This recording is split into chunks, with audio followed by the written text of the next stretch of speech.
Magiging bukas rin ang gobyerno sa pagtulong sa ating mga kababayan na nais magtayo ng kanilang sariling negosyo. Ayon kay Pangulong Rodrigo Duterte, handa ang pamahalaan na magbigay ng pinansyal na tulong para sa pagsisimula ng negosyo.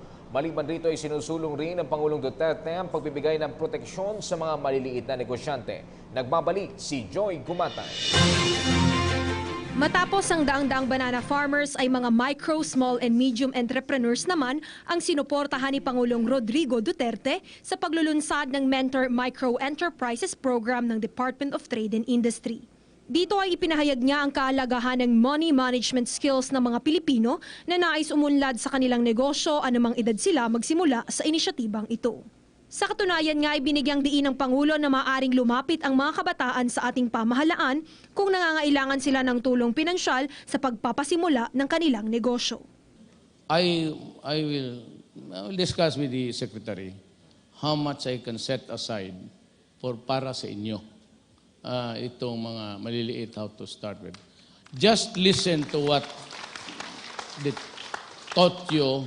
Pag-aralan mo lang yan, and a little bit of sacrifice. Kasi ang karamihan talaga niyan, minsan nakakain doon sa personal. Just follow the law and maybe sacrifice a little bit. Siguro after 5 years, milyonarya ka na. That's the time that, it's hanapin mo yung pinakamagandang negosyo.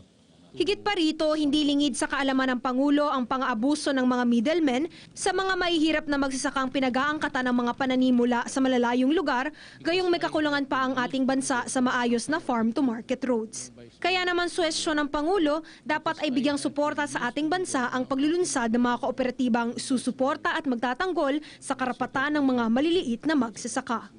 We have to invest in some cooperatives. We are still doing it now. I don't know how India is coping with that. Pero ako nagpapera, but I make sure that the cooperative is really in the hands of people who can be trusted with money.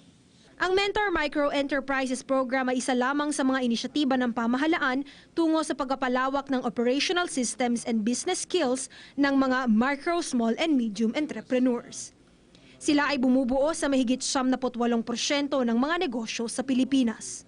Sa loob ng 11 linggong pagsasanay na magsisimula sa Oktubre 12, layo nitong palaguin ang mga industriya tulad ng agribusiness, retail and franchising, gayon rin ang manufacturing and production tungo sa paglago ng ating pambansang ekonomiya.